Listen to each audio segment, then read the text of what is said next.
Hi, my name is Daniel Keating with Fred TV News. And I'm Abby Buston. Fall is upon us, and today we are going to show you what this time of year is all about. Our first story gives us a taste of the wonderful fall season, literally. Here's Bryce and Nicholas to give you guys the scoop. I'm at the trade winds looking for fall foods to eat. When you think of fall, you think of flavors like pumpkin, cinnamon, cranberry, nutmeg.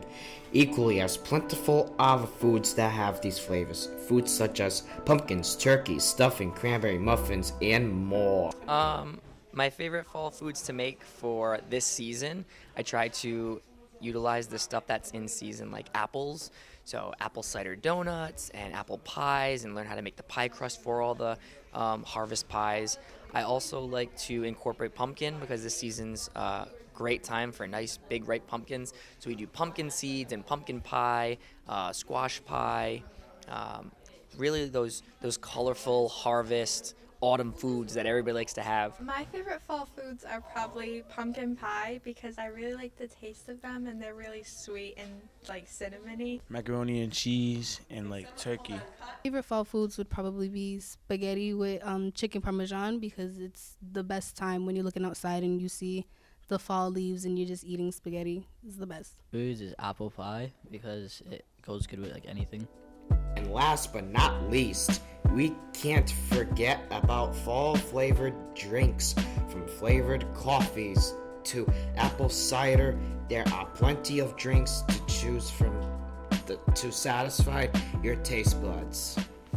That's it for today, folks. Enjoy your food and bye-bye. Boy, did that look good, but you know what's even better than fall foods? Fall sports. Let's take an inside look at what goes into preparing for a successful fall sports season, presented by Nick and Ethan. Most people think of school when September rolls around, but for some people they think of fall sports. Each sport is unique, so let's take a look at how coaches prepare for the big season. The girls' volleyball team has had a tough season ahead of them. They have been successful for the past few years and hope to carry that same luck into the season. Let's take a look into how they're preparing for the preseason. A lot of us play for different leagues in the off-season, whether they're club teams or just different teams through the school, and that helps us stay in shape throughout the off-season. Coach Mello and the boys' soccer team have been training since early August. The boys' preseason consists of a lot of conditioning so the team can be in tip-top shape for when the season starts. Between football, field hockey, cross country, boys and girls soccer, cheerleading, girls volleyball, making sure all those kids are up to date with their physicals, making sure they're on family ID registered for their sport, that can become a challenge. Football is one of the most popular sports in America, and in high school that trend continues. There's a lot of preparation put into the start of the season. The boys may have had an unsuccessful season last year, but this year they look to start off strong. That was an insight of how Durfee's fall sports team prepare for the upcoming season. Now let's see if they could use this preparation for the season. I'm Ethan Machado, and thanks for watching. That looks like a few state championships to me. Now let's switch gears and see some of the fall activities that you can enjoy locally. Here is Thelma, Hannah, and Corey at one of the local farms, Keith's Farm, during Harvest Festival season. Hi, I'm Tema Franco, and this is the many activities you can partake in this fall. Keith's Farm has been open since the 1980s. And this farm is host to an array of crops, including some fall favorites such as pumpkins, apples, and more. And it's home to the famous apple cider donuts. What are some special events you hold here? Well, we host field trips during the week, and then on the weekends it's just busy with the pumpkin hay rides out to the pumpkin patch, and then our farm stand. We have all fresh vegetables that are grown here on the farm. In addition, this farm hosts tons of fantastic events, from field trips to corporate events. During the fall time, Keith's Farm offers many different events and food specials. Some of these events range from picking at pumpkins to live music to apple picking and more.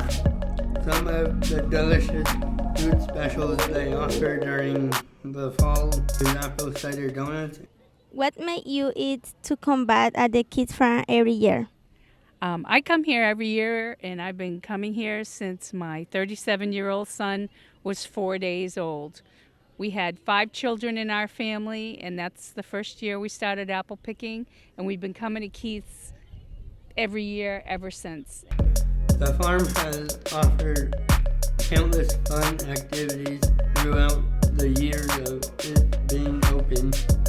It is a perfect trip for the whole family to endure. And Tamafranco, this is where the fun activities you can take part in this fall. Now that we are in the fall spirit, let's get creative. There is nothing that sums up autumn more than pumpkins. My co-anchor Abby here visited the Roger Williams Park Zoo recently for their Jack-O-Lantern Spectacular for a fun-filled spooktacular evening. Check it out. With fall weather comes fall activities and many creative things to do. Pumpkin carving is definitely one of those activities. Whether you're an amateur or a pro, it's definitely fun to test your artistic abilities. Pumpkin carving is definitely a fan favorite and main attraction locally at the Jack-O-Lantern Spectacular at the Roger Williams Park Zoo. You will enjoy a 45-minute walkthrough show of hundreds of carved pumpkins lit up all around you. 3 factors kind of come into play.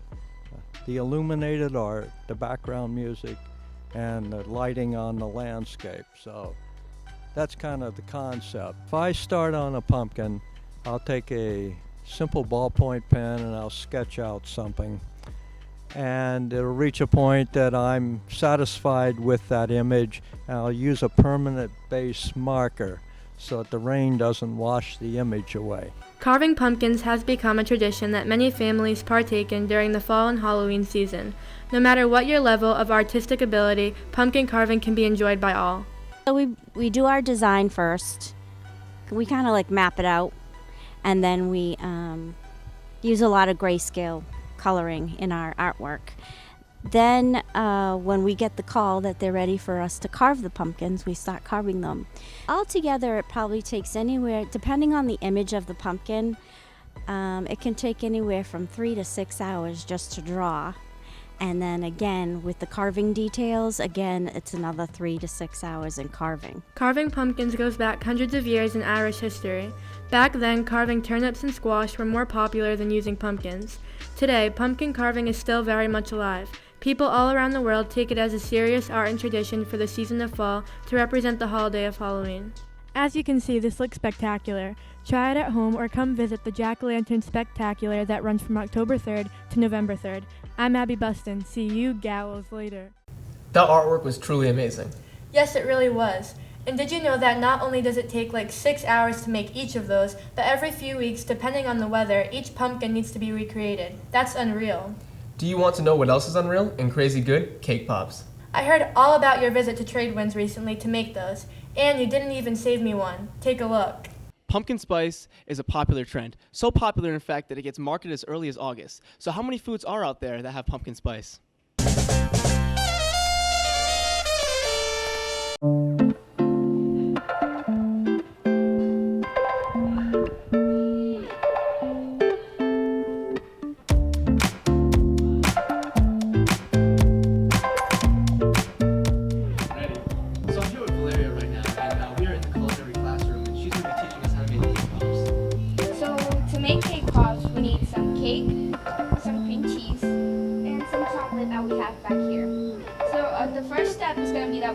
Crumble this cake. Just crumble the cake in there. Okay.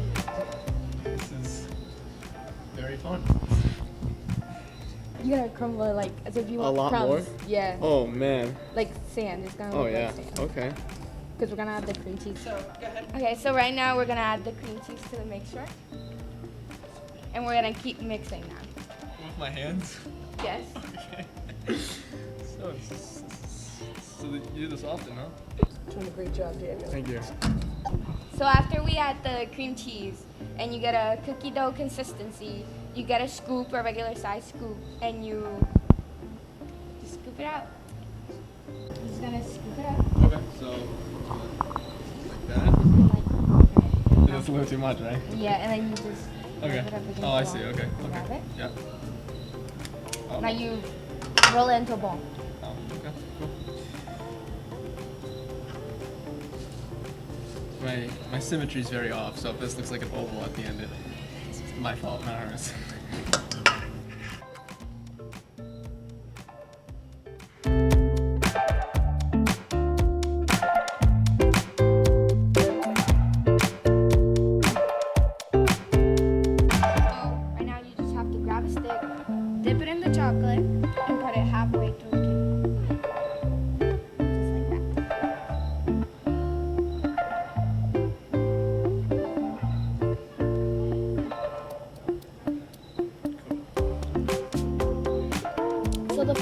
step will be dipping the cake pops in chocolate.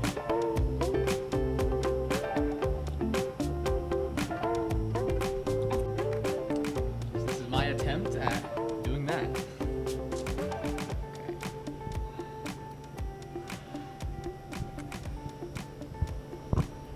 So right now we're gonna drizzle white chocolate in the cake pops. So we're just gonna grab some chocolate and move it side to side.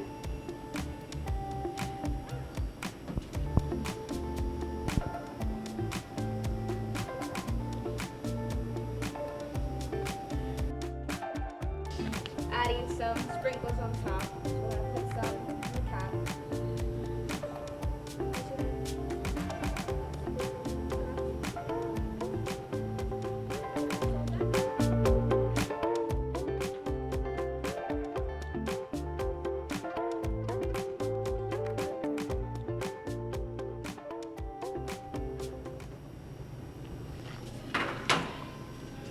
And this is what they look like.